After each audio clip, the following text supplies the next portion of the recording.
what I did, tinago ko po asawa ko. So, wanted siya. Diba? Kasi lawyer ako eh. I cannot bear the fact na natutulungan ko yung ibang akusado tapos makukulong ang asawa ko.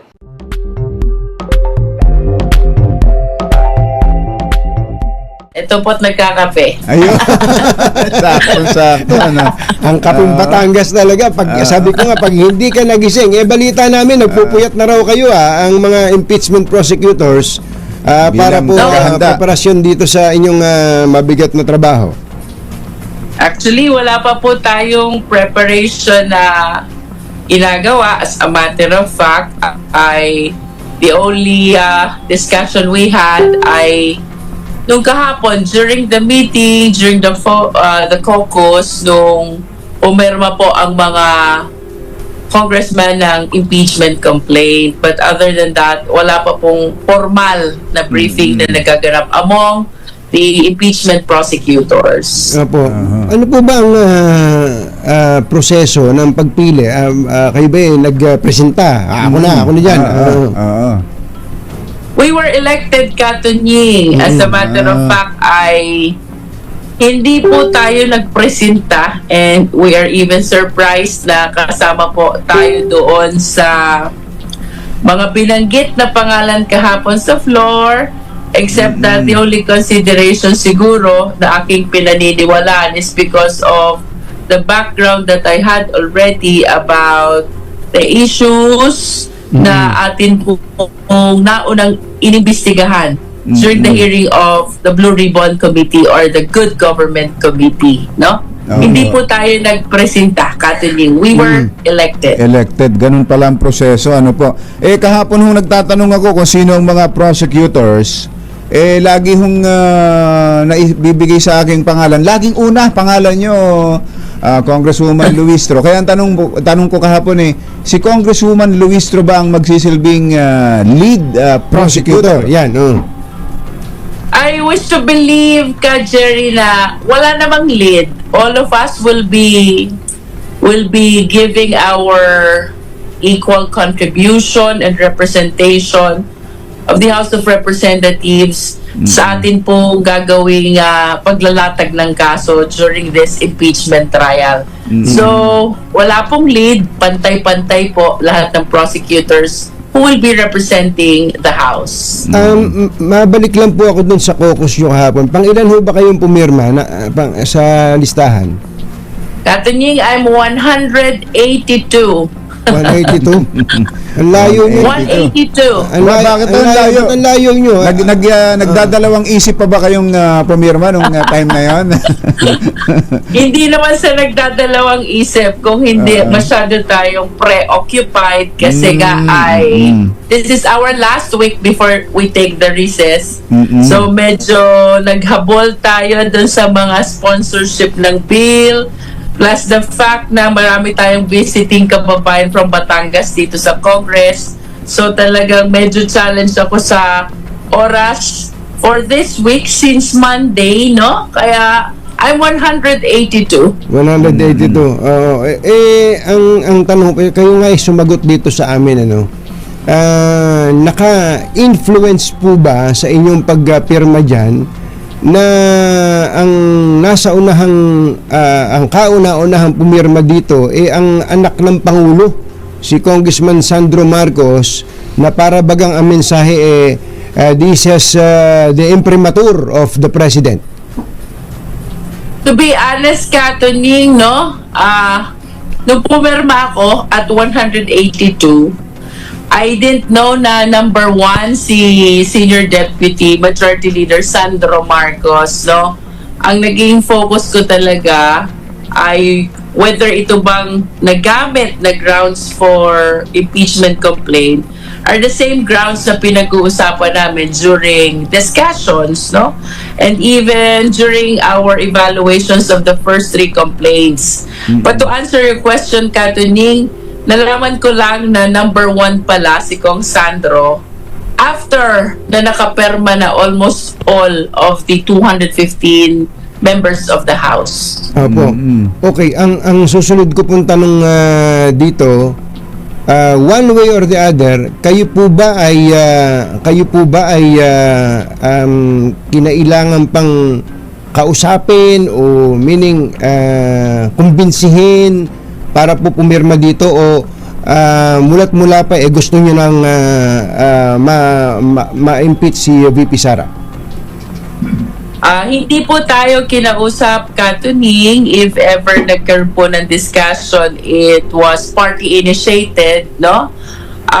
Being one of the members of the Blue Ribbon Committee na nag-imbestiga po dito sa OVP and DepEd budget, somehow I honestly believe and I have a humble submission na may basis to initiate an impeachment complaint. But of course, I always consider the fact na collegial body ito, so I had to wait kung anong position ng party to which I belong, that is Lakas, kung anong position ng majority of the members of the House, etong 19th Congress of the Philippines, which is a collegial body. Kasi what my position is will not really matter that much. What will matter that much will be the position of the majority of the members of the House. Kasunod po niyan, Congresswoman, and gusto po namin na tapatin niyo po kami,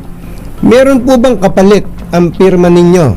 Kasi rumors are going around na meron daw pong kapalit na halaga ang bawat stroke ng pirma ng mga congressman dito po sa impeachment articles na to. Katuning, wala pong kapalit na halaga yung amin pong pagperma. At if ever there are rumors surrounding those issues and controversies, wala po tayong nalalaman dyan. Okay. Congresswoman, prosecutor. Ayan, Prosecutor. ngayong tapos na ho ang Kongreso, ang lower house, ang Kamara, ang articles of impeachment ay naipasa na sa Senado. Kaya lang, sa nangyari kahapon, nag-adjourn ang Senate without even discussing or touching or deliberating ito pong ipinasa ng Kamara. Ano pong mangyayari doon na Congresswoman ngayong adjourn ang session? Alam mo ka, Jerry, ako man ay naghihintay ng position ng Senate, no? Because there are opinions na dapat on session ang Senate to be able to convene an impeachment court. And considering na recess na, then the consequences will be sa June na to kapag nag-resume na ulit ang Congress, no?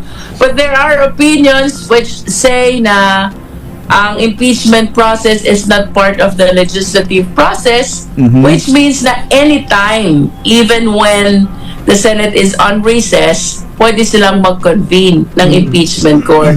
I think we really have to wait kung anong magiging position ng ating Senado ngayon, considering that we have transmitted already the impeachment complaint, no?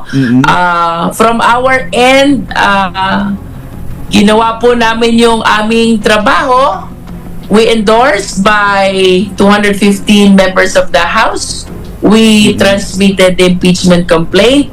At ika nga po, ang bola ngayon ay nasa sa Senado. And for us, the members of the prosecution team, all we have to do is to wait kung ano pong magiging position ng Senado. If they will convene, they will take their oath as judges of the impeachment court. If this happen, ibig sabihin, immediately po ay isasagawa ng impeachment process or trial. Kung sa June 2 po mangyayari, kung sakaling mag-decide ngayon ang Senate na adjourn na tayo, sa June 2 na lang, magbabago ho ng composition ng Senado. ng Senado ng mga possible ng mga magiging hukom o judges. Senator judges Na tinatawag. Kayo po bilang piskal, bilang prosecutors, wala ho bang bearing sa inyo yon? Kaya ninyong ipanalo ang kaso kahit magbago ang composition ng mga magiging senator judges? Jerry, alam mo itong hinaharap namin to, no? This is a constitutional duty. This is something na hindi namin pwedeng talikuran kasama sa ating pinanumpaan bilang miyembro ng ikalabang siyam na Kongreso ng Pilipinas, no? So, whether we do it before the election or after the election, I think it does not make any difference. We have to be ready to present our case, to lay down our evidence, and it is up to the impeachment court whether they will appreciate the evidence as enough to warrant the impeachment of the Vice President, no? Opo. Jerry? Opo. Mga quick questions na lang po. Balikan ko lang yung tungkol dun sa whether or not the Senate can convene as a impeachment court during the break. Kayo po ba sa law professor, do you agree dun po sa contention na yes, that since the impeachment is sui generis, ika nga, and separate dun sa legislative functions ng Senado, they can they convene even during congressional breaks? Well, it is my humble submission na ang impeachment process kasi ay constitutional duty din under the Constitution, and I believe that Constitution is silent whether convening an impeachment court has to be done during the session or not. So, sabi nga, if the law does not provide, then we should not provide. So, kung walang prohibition, It's allowed. possibly, it is pwedeng gawin, no? That is in as far as I am concerned. But of course, I am submitting to the expertise and wisdom of the 24 senators. Opo. And my last question po, ito. Kayo po bilang prosecutor at siguro together with the 214 others bilang mga endorsers ng impeachment complaint, are you saying, can you tell us honestly that VP Sara is guilty of the charges?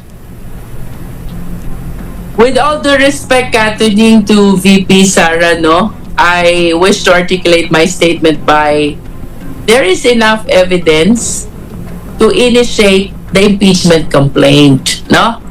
So, bali tayo pong lahat ay saksi that the Vice President did not make ample participation during the investigation by the Good Government Committee, no?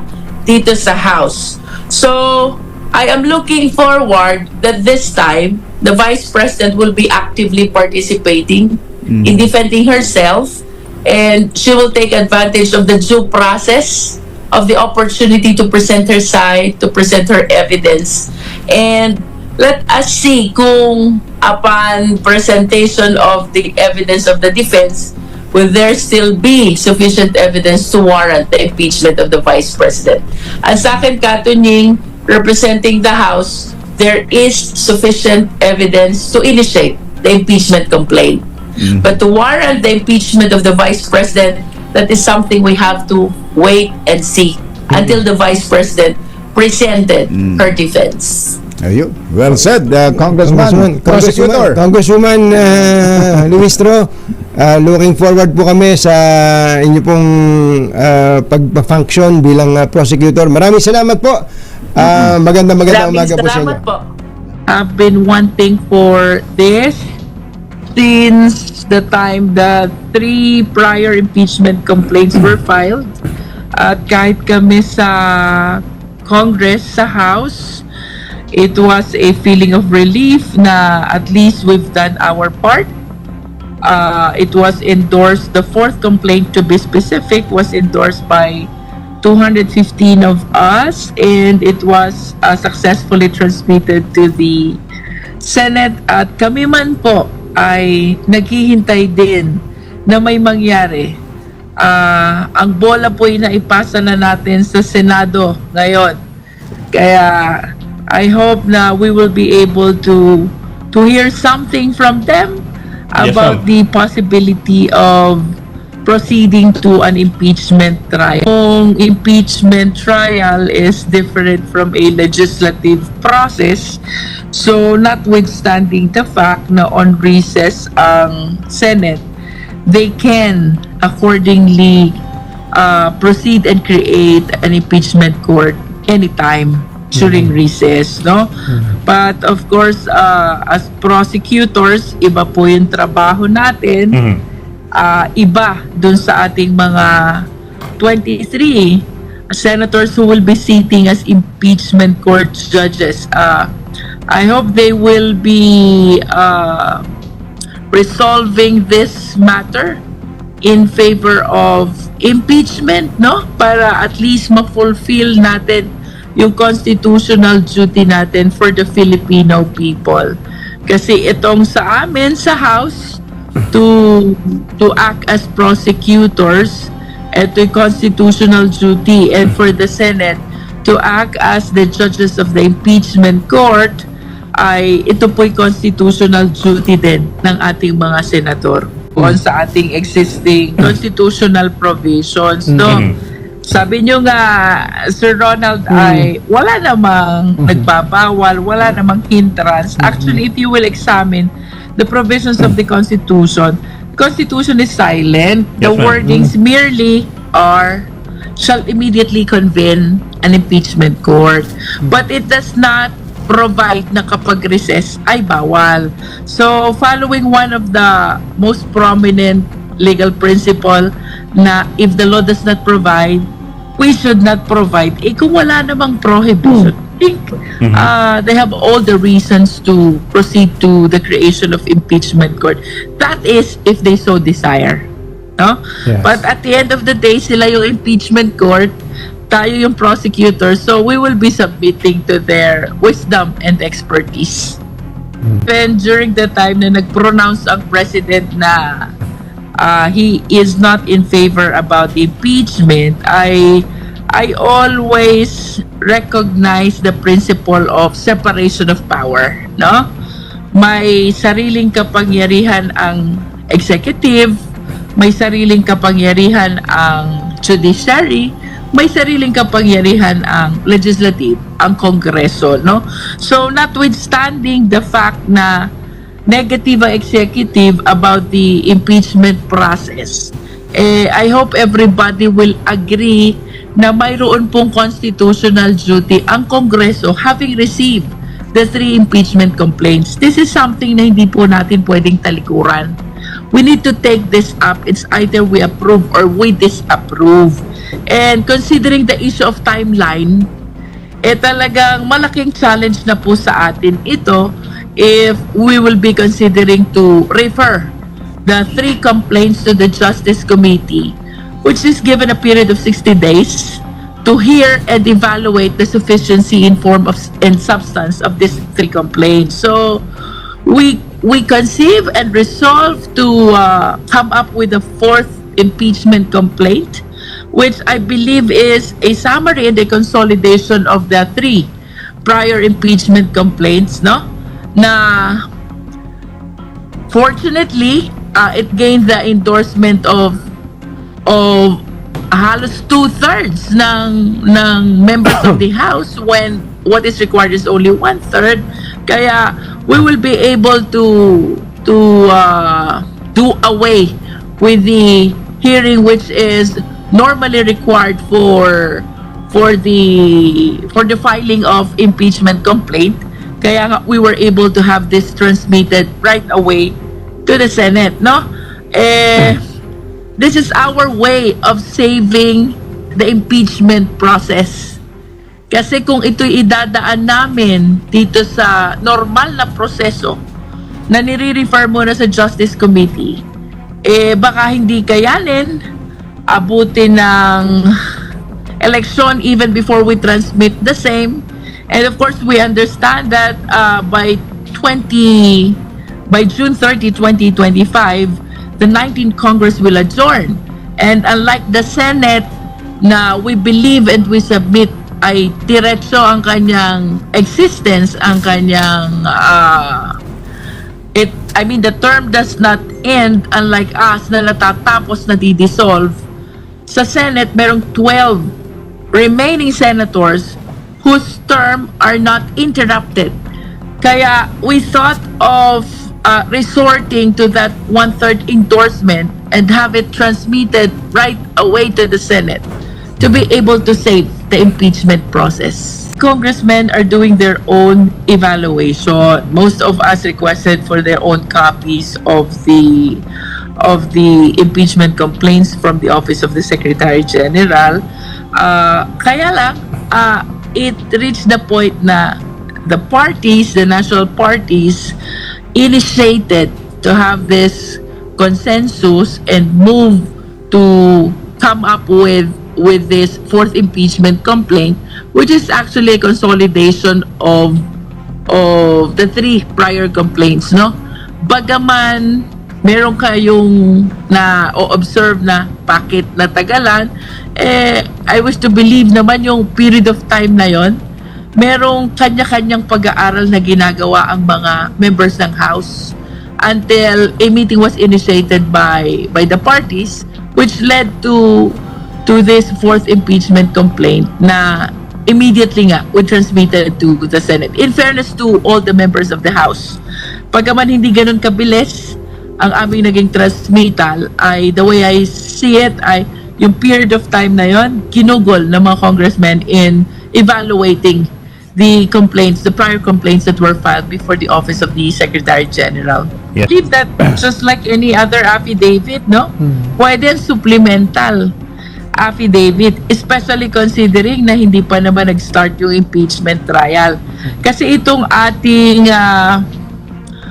impeachment complaint na ito, this will form part of the evidence to be presented in court, and considering na wala pa ng presentation of evidence na nagaganap, I don't see anything wrong kung mayroong mga supplemental affidavit bearing the additional endorsement of the other members of the House.